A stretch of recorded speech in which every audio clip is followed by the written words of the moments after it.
Et l'intitulé du film, je me suis dit, c'est un vrai cadeau. Ils ont dit, pour ma liberté, d'être novatrice et d'être intransigeante avec les films et la production. Et c'est cette intransigeance qui m'a permis de tenir le coup. Parce que si vous commencez à pactiser avec l'argent, avec la publicité, avec les marques, avec toutes ces choses, c'est horrible. Moi, je suis une des seules cinéastes, d'ailleurs, qui n'ait jamais fait de publicité. Alors que il n'y a pas de mal, hein. On propose à des bons cinéastes de faire un truc pour une bouteille, pour un produit, pour un maquillage. Moi, ça me dégoûte vraiment. Mais ça me dégoûte pas qu'ils le fassent. Je veux pas le faire. C'est pas pareil. Je critique pas.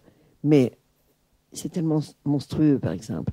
Vous savez qu'avec ce qu'on me propose, par exemple, on m'a proposé 2 ou 3 fois, pour faire une publicité d'1 minute, qu'il faut préparer, mais enfin, il y a une semaine de travail, quoi, à peu près. On vous propose l'équivalent de 3 fois le prix d'un long métrage.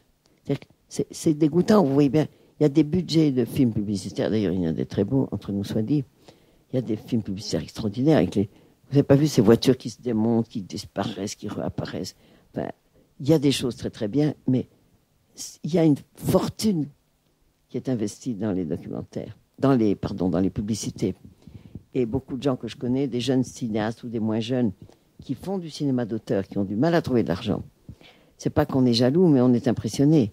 Parce qu'il y a des films publicitaires qui coûtent plus cher, des films de 2 minutes ou 1 minute qui coûtent beaucoup plus cher qu'un seul de long métrage que nous faisons pendant 6 mois.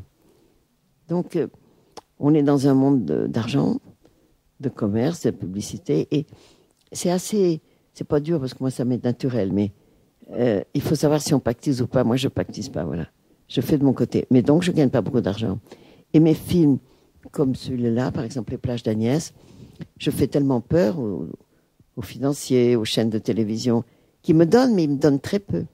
Ce qui fait que quand le film, vous savez, on couvre les frais, comme on dit. On fait pas de bénéfices. On gagne de l'argent pour payer les techniciens qui travaillent avec moi, les collaborateurs, et puis pour remettre un peu d'argent dans un film. Mais je suis très étonnée comme certains films, et des bons films, hein, ou bien des comédies plus ou moins bonnes, tout d'un coup, ils font 4 millions d'entrées de gens, 4 millions de personnes qui se déplacent. Et dans beaucoup de films d'auteurs en France, on n'atteint même pas 100 000. Et moi, j'étais extrêmement fière que Les plages d'Agnès a atteint 250 000 personnes. Mais ça semble énorme, si on se dit un film comme ça, 250 000 personnes. C'est énorme. Mais on peut aussi dire de l'autre côté, oui, mais un film comme ça, par rapport à tous les films qui font 600 et 600, 700, 800 000 entrées, 1 million d'entrées, et que moi, j'aime pas beaucoup. Certains, j'aime pas beaucoup. D'autres, j'aime, bien sûr. Et ça place vraiment comme si, vous savez, c'est un peu, je sais pas, c'est comme l'amant de cœur et le mari qui a du fric, ou le contraire. Il y a une disproportion d'argent. Et aussi une disproportion de salles. Par exemple, un film de grand commerce sort. Disons qu'il y a 800 salles en France. Eh bien, 600 salles vont être occupées par les 2 films qui sont des blockbusters. 600 salles vont être occupées par les films dont ils ont absolument calculé qu'ils vont faire de l'argent. Et puis, les 200 salles qui restent doivent se partager tous les autres films. Les films d'auteur, les films étrangers, les films difficiles et les films sympathiques. Donc, on est dans une situation où les directeurs de salle, tout ce qu'ils veulent, c'est prendre les 15 premiers jours et puis pousser, prendre un autre, pousser, prendre un autre. Donc, c'est très dur, le cinéma libre. D'ailleurs, c'est amusant parce que Godard vient de faire un film qui s'appelle Film Socialisme. Et le sous-titre, c'est La liberté coûte cher. Et c'est vrai. Oui, justement, cette intransigeance, elle a son prix. Il faut être indépendant, ça coûte cher. À partir d'un certain moment, vous avez créé... J'ai essayé de savoir à quel moment exactement, mais je n'ai pas trouvé. Vous avez créé votre propre maison de production. Alors, pour faire mon premier film, qui était tellement improbable que c'était même pas pensé que quelqu'un allait le produire. C'est trop particulier. Donc, j'ai créé une société qui s'appelait Tamaris Film, petite société d'auteurs. Et je dis parce que si on était auteur, on pouvait faire une société avec un très petit capital. Et ma maman m'a donné, elle a vendu un petit truc qu'elle avait. Et mon père est mort, il est tombé quand même bien parce qu'il est mort à un moment où ce qu'il m'a donné, c'est pas beaucoup, mais ça a servi à faire le film. Et j'ai créé, et c'était pas la mode, une coopérative où on a dit à chacun, voilà, le travail représente 100 parts Et puis, je sais pas, le chef opérateur, c'est 10 parts, et moi, c'est 10 parts. Et puis, celui qui pousse le chariot, c'est 5 parts. Et puis, celui qui apporte la nourriture, c'est 2 parts, etc. Et on a fait un système de parts, comme ça, en leur disant, voilà, dès que l'argent va rentrer, il y aura la moitié qui ira pour rembourser l'argent, et la moitié pour vous. Mais malheureusement, le film n'a pas fait d'argent. Et c'est pas juste pour l'incroyable générosité de ces gens qui sont le premier film de Philippe Noiret, grand acteur, mais il était jeune, et Alain Resnais qui a fait le montage du film aussi dans ces conditions. Ce qui fait qu'au bout de 4 ou 5 ou 6 ans, quand j'ai compris que le film ne gagnerait jamais rien, j'ai évalué ce qu'aurait coûté plus ou moins leur salaire. Et je les ai payés parce que je ne pouvais pas faire des comptes tous les 2 ans où je leur donnais 40 euros, 110 euros. C'était trop honteux.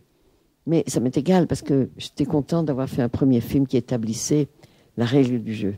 Et cette règle du jeu, c'est mettre la barre assez haut, se poser des bonnes questions de cinéma, sans s'occuper vraiment de est-ce que ça fera du nombre d'entrées. Parce que la qualité du public, moi, je l'ai trouvée partout. C'est le nombre que je n'ai pas trouvé. Et cette indépendance, vous avez pu la défendre même quand vous avez travaillé avec des producteurs de type plus traditionnel? Oui, c'est même un coup de chance parce que je le raconte dans le film. Vous avez vu quelques-uns, Les Plages d'Agnès, que quand Jacques Demy m'a présenté à ce producteur, moi, il m'a dit, voilà, vous avez ça d'argent, là, c'était très peu à l'époque. Vous avez 320 000 francs, voilà, il ne faut pas dépasser, et le reste, je m'en fous un peu. Alors, quand je lui ai raconté Cléo de 5 à 7, qui est l'histoire d'une jeune femme chanteuse très belle, qui est tout d'un coup en souci parce qu'elle attend les résultats d'un examen et elle a peur d'avoir attrapé le cancer, qui était la grande phobie de l'époque. Et alors, il m'a dit, bon, d'accord, ça peut être rigolo cette histoire, mais écoutez, je ne veux pas vous dire cancer parce que ça porte malheur. J'ai dit, mais attends, c'est le sujet, il va falloir quand même le dire une fois. Il m'a dit, alors, une fois. Et on ne prononce qu'une seule fois le mot cancer dans le film, pour faire plaisir à ce producteur qui avait très peur. Et il a été content parce que ça, c'est quand même des films qui ont marché. Mais ils ont très bien marché dans la catégorie spéciale, marginale.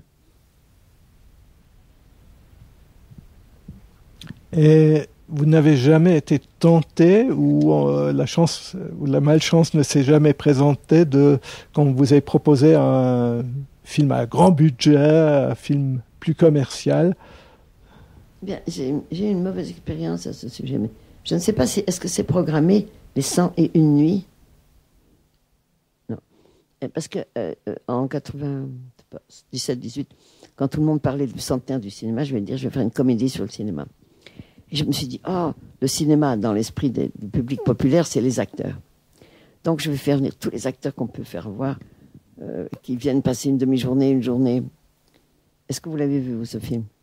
Vous avez vu le nombre de stars qui défilent à faire un petit bonjour à Michel Piccoli ou à parler à Mastroianni. Et moi, je me suis dit, c'est une comédie, c'est une comédie sur le cinéma, sur la mémoire du cinéma. Il y a tous ces visiteurs formidables, il y a même De Niro avec Deneuve, il y a Depardieu, il y a Belmondo, il y a Gina Lollobrigida, et tout ça. Eh bien, les gens n'ont pas aimé ce film, ne sont pas venus, parce qu'ils se sont dit, c'est pas ma catégorie. C'est comme si j'avais fait quelque chose que je devais pas faire. Je ne devais pas faire une comédie, c'est pas pour moi. Alors le public est là aussi sa propre tyrannie. Donc, plus strict pour vous classer que vous-même? Non, parce que on aime bien le type de film que je fais, qui ont un peu d'humour, mais quand même qui traitent quand même une réalité, quitte à la retravailler, à la déployer autrement. C'est pas une réalité réaliste, mais c'est quand même une réalité qui est à la source des histoires. Une façon d'aborder les gens, de les respecter, de les regarder. C'est pas le star system, mes films. Eh bien, le jour où j'ai joué avec les stars, ça n'a pas marché. Donc c'est intéressant parce que on ne sait pas très bien qu'est-ce qui répond. C'est ce qui rend intéressant le cinéma, passionnant quand on ne sait jamais à l'avance. Je vais vous ennuyer, mais je reviens sur le terme de pionnier. Je pense qu'il y a un autre aspect, c'était vos documentaires ironiques, poétiques et subjectifs. Ça préfigurait au fond ce qu'on allait appeler après film-essai, surtout au sujet des films de Chris Marker. mais l'opéra Mouffe, elle est tournée la même année que La lettre de Sibérie de Marker. Si j'ai bien compris la présence un peu énigmatique du chat Marker dans Les plages d'Agnès, il y a bien eu une influence réciproque. Il y a l'amour des chats, il y a de l'amitié depuis très longtemps. Il y a aussi que j'avais un petit peu envie d'avoir un interlocuteur, mais en quelque sorte un ami de cinéma, et j'en ai pas, ou alors ils sont morts. Et alors j'ai pensé que Marker, qui ne veut pas être représenté, qui ne veut pas être photographié, et qui a choisi d'être représenté par cet énigmatique chat orange qui s'appelle Guillaume en Égypte. Et quand il y a eu une rétrospective à la Cinémathèque, il n'est pas venu. On a mis le chat devant l'entrée.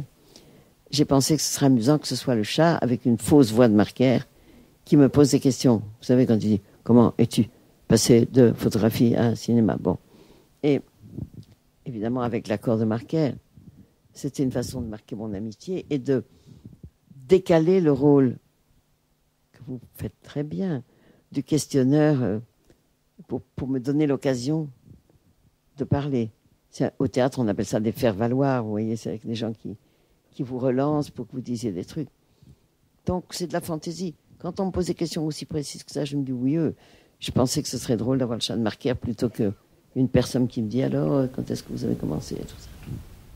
Mais c'était le fruit d'une longue amitié, si j'ai bien compris. Ouais.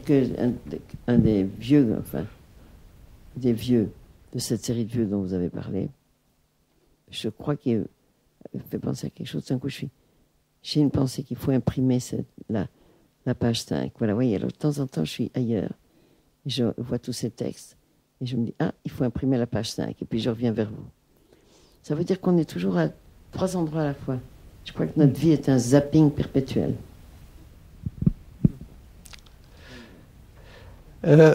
Zapping peut-être pas, mais ce que je constate, c'est que dans vos films de fiction, il y a beaucoup d'éléments de documentaire. Le parcours de Cléo que vous avez mentionné, comme celui de Mona dans Sens Toi ni loi. Et d'autre part, il y a beaucoup d'éléments fictifs dans vos documentaires. Est-ce que pour vous, ce sont deux catégories de films différentes ou est-ce qu'il n'y a pas de différence? Il y a évidemment une différence. Il y a une différence monumentale, a priori.